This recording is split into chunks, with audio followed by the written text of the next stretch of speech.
Welcome student. आज हम देखते हैं चैप्टर 2 का पार्ट नंबर 3। ठीक है, इससे पहले हमने पार्टनरशिप के बारे में पढ़ा था, जो टाइप्स ऑफ फॉर्मेशन, जो बिजनेस ऑर्गेनाइजेशन है उनके फॉर्म्स हैं, उसके बारे में हम लोगों ने अब तक सोल प्रोप्राइटरशिप, एकल स्वामित्व, ठीक है, फिर इसके बाद में पार्टनरशिप, साझेदारी। आज अब हम इसका थर्ड पार्ट देखते हैं, कंपनी। देखिए, कंपनी एक ऐसा शब्द है जिसके बारे में आप लोगों ने आज तक कहीं ना कहीं पढ़ा और सुना होगा। ठीक है, कंपनी में भी इसके दो प्रकार सुने होंगे, एक तो निजी यानी प्राइवेट कंपनी और एक आपने सार्वजनिक मतलब पब्लिक कंपनी। ठीक है, इसके बारे में हम आगे और अध्ययन करते हैं। इससे पहले हम लोग देखते हैं इसकी एक डेफिनेशन जो कि प्रोफेसर एल.एच. हेने के अकॉर्डिंग है। ठीक है, प्रोफेसर एल.एच. हेने के अकॉर्डिंग वो कहते हैं कि company is an artificial person created by law having separate entity with a perpetual succession and common seal. ठीक है, अब इसके अंदर कौन कौन सी बातें हैं? ये एक तो यहाँ आर्टिफिशियल पर्सन, ठीक है, created by law having separate entity with the perpetual succession and common seal. देखिए, इतनी सारी जो बातें हैं वो इसी डेफिनेशन में आ गई है और यही सारी बातें इसकी कैरेक्टरिस्टिक्स और या इसके नेचर के अंदर भी हमें देखने को मिलेगी। ठीक है, अब देखते हैं ये है क्या, कि कंपनी जो है एक आर्टिफिशियल पर्सन है, कि कंपनी एक कृत्रिम व्यक्ति है जिसकी रचना एक लॉ यानी नियम या कानून के द्वारा होती है। हैविंग सेपरेट एंटिटी, जिसका खुद का एक स्थायी अस्तित्व है, एक अलग से पृथक वैधानिक अस्तित्व है। विद ए परपेचुअल सक्सेशन, जिसका खुद का एक स्थायी अस्तित्व है। एंड कॉमन सील, और एक सार्वभौम मुद्रा है। ठीक है, तो कंपनी अधिनियम द्वारा नियमित एक कृत्रिम व्यक्ति है जिसका पृथक अस्तित्व होता है और इसे एक अविच्छिन्न उत्तराधिकार प्राप्त है और इसकी एक सार्वभौम मुद्रा होती है। ठीक है, अब देखते हैं हम लोग सबसे पहले इसका नेचर, यानी यही इसकी बातें जो है वो इसके नेचर में भी आपको देखने को मिलेगी। अब मैं इसको समझा देता हूँ कि ये आखिर में इसकी डेफिनेशन और इसके नेचर क्या है। फर्स्ट है आर्टिफिशियल पर्सन, कि कृत्रिम व्यक्ति। कंपनी क्या है? कृत्रिम व्यक्ति। देखिए, कृत्रिम मीन्स आर्टिफिशियल, मतलब कि यह जो कंपनी है ये अन्य मनुष्य की बाती संपत्ति खरीद सकती है, संपत्ति बेच सकती है, उधार ले सकती है, उधार, ठीक है। इसके अलावा अन्य जो ट्रांजैक्शन होते हैं जो एक सामान्य मनुष्य करता है, वो सारे मनुष्य के द्वारा किए जाने का ट्रांजैक्शन यह अपने बिजनेस के अंदर यानी कंपनी के अंदर कर सकते हैं। बस आर्टिफिशियल क्यों लगा? क्योंकि यह एक सामान्य मनुष्य की बातें दौड़ नहीं सकती, सांस नहीं ले सकती, बोल नहीं सकती। आगे आपको समझ में, यानी मनुष्य की बात केवल एक, ये जो मनुष्य के द्वारा जो क्रियाएं की जाती है वो क्रियाएं कंपनी नहीं कर सकती, बाकी सभी क्रियाएं एक इसके द्वारा, कंपनी के द्वारा की जा सकती है। ठीक है, इसलिए इसको क्या कहते हैं? Artificial company. नेक्स्ट है सेपरेट लीगल एंटिटी, यानी पृथक वैधानिक अस्तित्व। देखिए, कंपनी का पृथक जो अस्तित्व है वो किसके अकॉर्डिंग होता है? कंपनी अधिनियम, इससे पहले था 1956 कंपनी एक्ट, भारतीय कंपनी अधिनियम 1956। फिर ये इसके बाद में इसमें कुछ एक्ट के अंदर संशोधन हुआ था और वो एक 2013 भी आ गया था। ठीक है, इसके बारे में हम लोग आगे और चर्चा करेंगे। तो कृत्रिम वैधानिक अस्तित्व का क्या मतलब हुआ कि यह एक ऐसा अदृश्य व्यक्ति है जिसे देखा नहीं जा सकता। ठीक है, यहाँ तक तो आर्टिफिशियल वाली बात आ गई, लेकिन अब जो इसका जो दिखाई देता है वो किस रूप में दिखाई देता है? वैधानिक रूप में, यानी कंपनी एक्ट के अकॉर्डिंग। ठीक है, और इसके बाद में इसका जो खुद का वैधानिक मैंने आपको बताया कि कौन सा है, वो 1956 जो एक्ट है उसके अकॉर्डिंग ये काम करती है। ठीक है, जिससे क्या होता है, इसको एक अलग पहचान मिल जाती है। इसके बाद है इसका नेक्स्ट पॉइंट, स्थापना यानी फॉर्मेशन। जो कंपनी की स्थापना है वो किसके तहत होती है? जो इसका जो स्थापना है उसके अंतर्गत काफ़ी ज़्यादा खर्चा भी होता है, क्योंकि हमें पास में जो है दो चीज़ें हमें बनानी होती है। एक होता है पार्षद अंतर्नियम, आगे और मैं इसके बारे में हम लोग चर्चा करेंगे, और एक पार्षद सीमा नियम। ठीक है, कंपनी की स्थापना से पूर्व हमें ये डॉक्यूमेंट बनवाने पड़ते हैं, एक तो मेमोरेंडम ऑफ एसोसिएशन और एक आर्टिकल ऑफ एसोसिएशन। ठीक है, इन दो की रचना करनी होगी। तो इस तरीके से इसकी जो स्थापना है वो इसके अंतर्गत हो गई। ठीक है, अब आता है परपेचुअल सक्सेशन यानी स्थायी अस्तित्व। देखिए, मेंबर्स में कम, मेंबर्स में go, but the company goes on forever. यानी अब मतलब क्या हुआ कि देखिए पार्टनरशिप और उस जो सॉल प्रोप्राइटरशिप था उसमें तो यदि व्यक्ति चले जाते हैं तो एक तरह से वो पार्टनरशिप और सॉल प्रोप्राइटरशिप बिल्कुल बंद हो जाती है। लेकिन इसके अंदर क्या होता है कि यदि उसके जो मेंबर्स आते हैं और जाते हैं, यानी जो व्यक्ति जो कंपनी के अंदर जिन्होंने इन्वेस्ट किया है, जो इसके अंशधारी हैं, ठीक है, वो और आएंगे और जाएंगे, उससे कंपनी को कोई फ़र्क नहीं पड़ता। दिवालिया भी हो सकते हैं, पागल भी हो सकते हैं, छोड़ के भी जा सकते हैं, शेयर ठीक है, जो और भी उनके जो शेयर्स हैं वो उनको ट्रांसफ़र कर सकते हैं, लेकिन इससे कंपनी को कोई फ़र्क नहीं पड़ता। इसलिए इसका जो अस्तित्व है वो कैसा है, स्थायी अस्तित्व है। इसके बाद है कंट्रोल। इसके अंदर भाई कंट्रोल कौन करता है, इसके अंदर जो कंट्रोल करता है वो कौन करता है, इसके बोर्ड ऑफ डायरेक्टर, BOD, ठीक है, और इसके अंदर आता है फिर शेयर होल्डर। दो ही होते हैं इसमें मेन, एक तो शेयर होल्डर यानी एक अंशधारी और एक बोर्ड ऑफ डायरेक्टर। तो जो कंपनी का जो असली जो नियंत्रण होता है वो वैसे तो उसके कानून के द्वारा होता है, जो कि हमने बताया मैंने आपको 1956, लेकिन उसको कंपनी को जो ऑपरेट करता है, चलाता है, वो कौन है, बोर्ड ऑफ डायरेक्टर यानी संचालक मंडल, ठीक है। इसके बाद नेक्स्ट है लिमिटेड लायबिलिटी, सीमित दायित्व। कंपनी का दायित्व कैसा होता है, सीमित होता है। इसका मतलब ये है, मान लीजिए किसी अंशधारी ने 10 रुपये के 2000 शेयर लिए, तो उसने कंपनी को कितनी पूंजी देनी है, उसको 2 लाख, ठीक है। अब ये जो 2 लाख पूंजी देनी है, इसमें से मान लीजिए उसने 7 रुपीज़ जो है वो दे चुका, तो यानी 10 रुपीज़ के हिसाब से जो है वो उसने 7 रुपये चुका दिए हैं, और उसने कितने रुपए अब तक दे दिए उसने 2000 शेयर के लिए 1,40,000।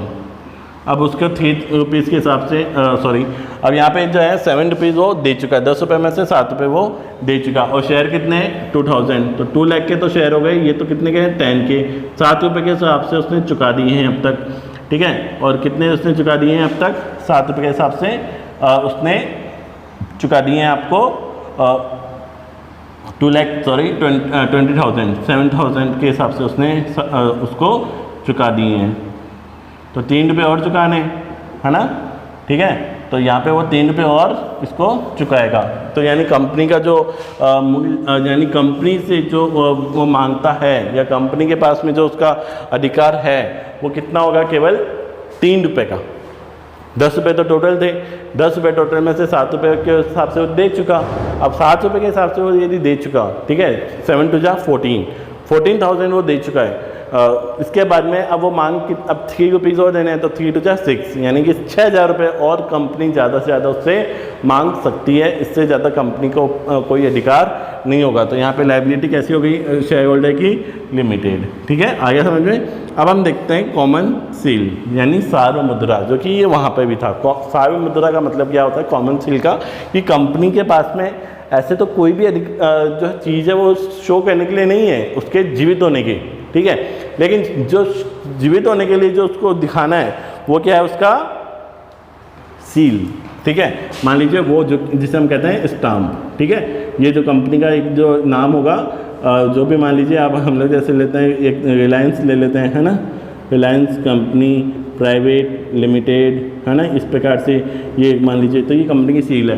तो ये जो कंपनी की सील है वो क्या कहलाती है, सार्वमुद्रा यानी कॉमन सील, ठीक है। फिर इसके बाद में लास्ट पॉइंट आता है रिस्क बियरिंग। अब यहाँ पे रिस्क जोखिम कौन कौन उठाते हैं, इसके अंदर जो जोखिम उठाने वाले हैं वो कौन कौन है, कंपनी के शेयर होल्डर्स, कंपनी के पत्रधारी, हालांकि उनको तो भुगतान मिल जाएगा, ठीक है। जैसे एकाकी और साझेदारी में तो क्या होता है कि उनको जोखिम स्वयं उठानी पड़ती है, लेकिन यहाँ पे जो यह जोखिम है वो किस प्रकार से होती है, उनके सदस्यों के अंदर वो डिवाइड हो जाती है, ठीक है। इसलिए क्या होता है कि उनको जो भार है वो महसूस नहीं होता, और इसके अलावा जो कंपनी जो है कई बार अनेक जो जोखिमपूर्ण कार्य है उनको करने में भी वो हिचकिचाती नहीं है, ठीक है। अब इसके बाद हम नेक्स्ट देखते हैं इसके, यहाँ तक तो आगे आपको समझ में, ये सारे पॉइंट इसकी डेफिनेशंस की थे देखा जाए तो यानी डेफिनेशन से नेचर इसका क्लियर हो गया। अब हम आगे बात करते हैं इसके मेरिट्स की, कि इसके गुण क्या क्या है। देखिए सबसे पहले शेयर ट्रांसफर फैसिलिटी यानी अंश हस्तांतरण सुविधा। जैसे मैंने आपको बताया कि कंपनी की जो पूंजी होती है वो शेयर्स यानी अंश में डिवाइड होती है, तो यदि जो शेयर और अंश में डिवाइड है तो कंपनी के जो शेयर होल्डर्स हैं वो अंशों को खरीदते हैं, ठीक है। जब अंशों को खरीदते हैं तो वो उन अंशों को बेच भी सकते हैं, यानी उन अंशों को ट्रांसफ़र भी कर सकते हैं। तो कंपनी के अंदर सबसे पहला तो ये वाला गुण आ गया कि इसके जो शेयर होल्डर्स हैं, यानी मेंबर्स में कम मेंबर्स में गो, शेयर जो है अंशधारी आएंगे भी और जाएंगे भी। तो आएंगे और जाएंगे कैसे? जब वो अपने अंशों को बेच देंगे या दूसरे नए उन अंशों को खरीद लेंगे। ठीक है, इसके बाद नेक्स्ट पॉइंट देखते हैं, कंटिन्यूटी यानी निरंतरता। जैसे आपको बताया था मैंने अभी वही वाली बात की, इसके जो शेयर होल्डर हैं वो आएंगे जाएंगे, कोई लिंक कंपनी को इससे कोई फ़र्क नहीं पड़ता। ठीक है, पर कंपनी जो है वो निरंतर चलती ही रहती है। तो जो कंपनी के जो मेंबर्स भी हैं, बाई चांस मान लीजिए उसके मेंबर्स हैं, उसके शेयर होल्डर्स हैं, उनमें कोई दिवाले हो जाता है, पागल हो जाता है, किसी की डेथ हो जाती है, ठीक है, या कंपनी छोड़ के जाते हैं, तो इससे कंपनी को कोई फ़र्क नहीं पड़ता, वो कंटिन्यू चलती रहती है। ठीक है, नेक्स्ट है विकास एवं विस्तार। देखिए, क्योंकि कंपनी के पास में पूंजी की कोई कमी नहीं होती अकॉर्डिंग टू उसकी पेड अप कैपिटल यानी अधिकृत पूंजी। तो जैसे ही कंपनी को पैसे की नीड होती है तो वो अब एक तरह से सर्कुलर जारी कर देती है कि इतने रुपए के शेयर्स और कंपनी बेच रही है। तो उसको खरीदने के लिए कई लोग उसको जो है अप्लाई करते हैं, एप्लीकेशंस देते हैं। तो कंपनी का जो विकास और उसका विस्तार है वो इजी गोइंग में हो जाता है। यानी सॉल्ट प्रोप्राइटरशिप में तो यदि उसको विकास विस्तार करना है तो उसके सीमित साधन ही होते थे। ठीक है, उसके पास जितनी पूंजी है, कैपिटल है। पार्टनरशिप के अंदर जितने मेंबर्स हैं उतनी वो कैपिटल लगा सकते हैं, लेकिन कंपनी के अंदर अंतर्गत तो उसके पास में जो है कई सारे शेयर होल्डर्स होते हैं, यानी कंपनी के पास में शेयर होल्डर्स भी हैं और कंपनी की खुद की चुकता पूंजी भी होती है। ठीक है, पेड अप कैपिटल होती है, ऑथराइज कैपिटल है। तो कंपनी क्या करती है, इन कैपिटल्स का यूज़ उसके एक्सपेंशन और उसके ग्रोथ के लिए वो कर सकती है। नेक्स्ट है कुशल प्रबंधन, एफिशिएंट मैनेजमेंट। भाई इसमें क्या होता है, क्योंकि जो कंपनी है उसके अंदर जो व्यक्ति होते हैं वो क्या, जो बोर्ड ऑफ डायरेक्टर्स में होते हैं वो बाकायदा कहीं ना कहीं पे कुछ नॉलेज रखते हैं कंपनी को चलाने, ऑपरेट करने की। तो इसके अलावा और भी कई, एक व्यक्ति तो होता नहीं है, कई सारे आगे आपको मैं बताऊंगा इसकी लिमिटेशन। तो कई व्यक्ति जो होते हैं इसके अंदर उसके मैनेजमेंट के अंदर उसके अंदर कंट्रीब्यूट करते हैं। तो जो कंट्रीब्यूशन आया वो उनके कंपनी को कहीं ना कहीं प्रॉफिट की ओर लेके जाता है। ठीक है, यानी सबकी नॉलेज, सबका स्किल कहीं ना कहीं कंपनी के लिए काम आती है। ठीक है, अब हम आगे बढ़ते हैं। इसके बाद इसकी लिमिटेशन या सीमाएं, क्योंकि जहाँ गुण है वहाँ पे कुछ ना कुछ दोष भी होंगे। तो अब दोष इसके क्या क्या हैं? डिफ़िकल्ट इन फॉर्मेशन, इसके निर्माण में कठिनाई, यानी सबसे पहले जो समस्या आती है वो क्या आती है, कंपनी के फॉर्मेशन की। क्योंकि कंपनी का निर्माण जो है कंपनी अधिनियम 1956 के तहत होता है, जो कि बाद में इस एक्ट का अमेंडमेंट करके 2013 के अंतर्गत और भी कुछ चेंजेस आए। तो उसके अंतर्गत अब कंपनी का फॉर्मेशन के लिए उसको दो चीज़ें मैंने आपको बताया था, पार्षद सीमा नियम और पार्षद अंतर नियम, article of association and memorandum of association. ठीक है, मेमोरेंडम ऑफ एसोसिएशन और आर्टिकल ऑफ एसोसिएशन। तो ये जो हैं इसके अंतर्गत कंपनी को कई सारी फॉर्मेलिटीज़ करनी होती है, कंपनी को अपने खुद के आंतरिक नियम बताने होते हैं, कंपनी को अपनी सीमाएं निर्धारित करनी होती है। ठीक है, इसके अलावा कंपनी के जो स्थापना है उसके लिए जो पब्लिक कंपनी है उसको तो बाकायदा एक जो है सर्टिफिकेट लेने की भी आवश्यकता होती है। ठीक है, आगे जब हम लोग इसके ऊपर और चर्चा करेंगे तो कुल मिला के इसके निर्माण में कठिनाइयाँ आती है। इसके बाद में लेक ऑफ सिक्रेसी, गोपनीयता का अभाव। जैसे मैंने आपको बताया कि कई जो कंपनी के अंदर जितने मेंबर्स होते हैं उनके अंदर एक साधारण सभा भी होती है। ठीक है, प्रस्ताव भी होता है और मिलके जो है डिसीजन भी लिए जाते हैं। तो जो इसके जो शेयर होल्डर्स हैं, यानी मेन जो इसका जो गोपनीयता सिक्रेसी का जो लॉस है वो किस में होता है, पब्लिक कंपनी में। क्योंकि बाकायदा आप एक निर्धारित एप्लीकेशन देके या द्वारा आप मांग कर सकते हैं कि उन्हें कंपनी की कई सारी बातों को जानना है, या कंपनी की जो प्रॉफिट एंड लॉस है या कंपनी का जो कैपिटल स्ट्रक्चर है वो सारी सूचना आपको चाहिए तो वो आपको प्रोवाइड करवानी पड़ती है कंपनी को। ठीक है, तो यहाँ पे कुल मिला के बात है कि जो सिक्रेसी है वो कई बार जो है आप उसको बना के नहीं रख सकते। ठीक है, नेक्स्ट है लैक ऑफ मोटिवेशन, प्रेरणा का अभाव। ठीक है, अब प्रेरणा का अभाव के अंतर्गत क्या है कि जो उसके जो स्वामित्व और प्रबंध है वो दोनों अलग अलग हो जाते हैं। ठीक है, कंपनी का स्वामी अपने अंशधारी का कंपनी का प्रबंध जो है वो अपने द्वारा चुने गए प्रतिनिधियों द्वारा हाथों में सौंप देता है, और संचालक कंपनी के कार्यों को वास्तविक रूप देने के लिए वेतनभोगी अधिकारियों को रखते हैं। अब वे जो अधिकारी जो सैलरी बेस के ऊपर काम करेगा तो वो उसको कंपनी से तो है ज़्यादा काम भी करेगा तो प्रॉफिट किस होगा, कंपनी के शेयर होल्डर्स को या कंपनी के मालिकों को। तो वो अपने लिमिटेड जो वेतन भोग है, यानी कि उसको जो लिमिटेड जो सैलरी मिल रही है उसे वर्क तो उसी के अंदर ही करना होता है। तो वो जब जानता है कि जो प्रॉफिट है कि उन्हीं को मिलना है तो वो अपने वर्क के प्रति लॉयल नहीं रहता और वो अपना जितना काम होता है उतना ही वो काम करता है। ठीक है, नेक्स्ट है एक्सेसिव गवर्नमेंट कंट्रोल, यानी अत्यधिक सरकारी नियंत्रण। क्योंकि अब सरकारी नियंत्रण कैसे कि अब जो आपके जो दैनिक जो कार्यकलाप हैं, ठीक है, आपको उन नियम वैधानिक जो नियम है उनका भी पालन करना है। समय समय पर आपको विभिन्न सूचनाएं सरकार को भेजनी होती है। आपको अनिवार्यतः अंकेक्षण यानी ऑडिट करवाना हर कंपनी के लिए आवश्यक होता है। ठीक है, और इसके अलावा जो आपके जो वार्षिक लेखे हैं यानी कि एनुअल जो आपके अकाउंट है, अकाउंट मेंटेनेंस है, ठीक है, इन सब की सूचना भी आपको जो है देनी पड़ती है और इनका अकाउंट भी मेंटेन करना होता है। तो ऐसे कई सारे जो गवर्नमेंट की जो सरकारी जो बंधन है वो हर कंपनी को फॉलो करने आवश्यक है। ठीक है, तो एक तरह से उसकी भी सीमाओं में माना जाता है। नेक्स्ट है निर्णय लेने में देरी, डिले इन डिसीजंस। अब वही बात है कि जो मीटिंग्स आपको जब भी यदि कोई डिसीजन भी लेना है तो आप ऐसे के सॉल्व नहीं ले सकते, आपको बाकायदा एक प्रस्ताव पास करना होगा सभा के लिए। ठीक है, साधारण सभा, ठीक है, उसके अंतर्गत फिर आपको वो डिसीजन यानी आपको एक अपना प्रस्ताव रखना होता है, बाद में वो डिसीजन का रूप लेता है। तो सभा के लिए भी टाइम चाहिए होता है, पूर्व सूचना भी देनी आवश्यक है, फिर सभा वाला देना होता है, फिर बाद में सूचना के ऊपर व्यक्तियों की सहमति दोनों आवश्यक होती है। ठीक है, तो स्कूल में लाके आपको जो है डिसीजन लेने में, निर्णय लेने में देरी होगी। इसके बाद है ओलिगैरिक मैनेजमेंट। ठीक है, अल्पतांत्रिक प्रबंध। क्या मतलब हुआ कि जो कंपनी है वो क्या करती है कि एक तरह से सभी कहने को तो सभी यही होता है कि सभी प्रतिनिधि जो है साथ में चुनते हैं या कंपनी के अंतर्गत जो भी वोटिंग होती है वो बाकायदा सही होती है, दिखावा नहीं होती है। पर हकीकत ये है कि कहीं ना कहीं पे इसमें भी मिलीभगत होती है।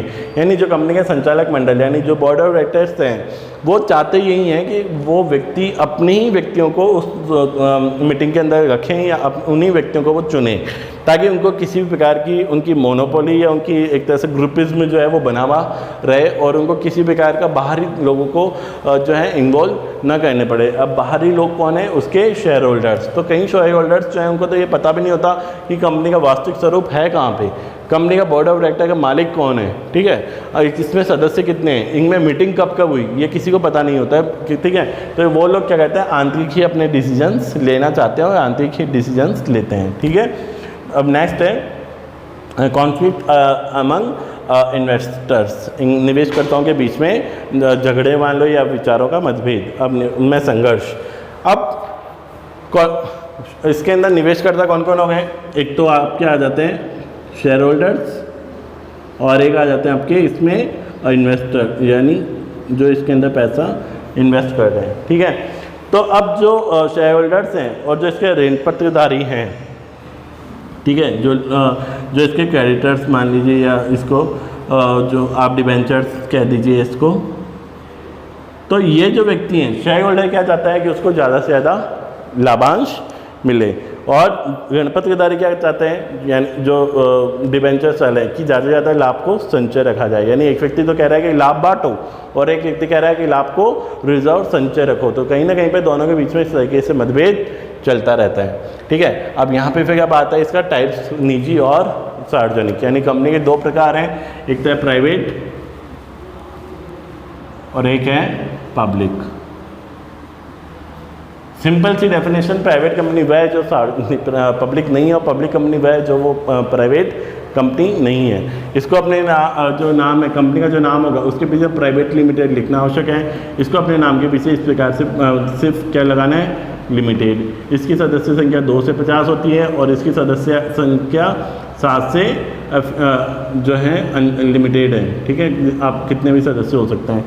और इसके अंदर संचालक मंडल जो होते हैं वो 2 होते हैं और इसमें संचालक मंडल 3 होते हैं। कई सारी ऐसी बातें हैं। तो ये इसके जो टाइप्स हैं वो मैंने आपको बता दिए हैं। इस टाइप्स को हम लोग जो इसके बाद जो नेक्स्ट चैप्टर जो होगा, थर्ड चैप्टर, उसमें हम लोग डीपली पढ़ेंगे। तो कुल मिला के ये जो कंपनी का जो जितना भी हम लोगों ने अभी तक डिस्कस किया, ये सारा डिस्कशन हम लोग आगे वाला जो नेक्स्ट चैप्टर आएगा उसके अंदर ये हमें कम्प्लीटली वापस पढ़ना है और इनको डीपली भी पढ़ना है, ठीक है। इसके जो टाइप्स हैं उनको भी डीपली ही पढ़ना होगा। तो आई होप आपको अब तक कंपनी के बारे में बेसिक तो पता चल ही गया होगा, ठीक है। ये बाकायदा जो है जो फॉर्म्स ऑफ ऑर्गेनाइजेशन या बिजनेस है, जो व्यवसाय के जो प्रकार है, उसका हमने थर्ड पार्ट अभी हमने कंप्लीट कर लिया है, ठीक है। अब हम लोग जब नेक्स्ट जो आएंगे जिसके अंदर हम लोग इसका आगे वाले फॉर्मेशन के बारे में जो है अध्ययन करेंगे, ठीक है। Thank you.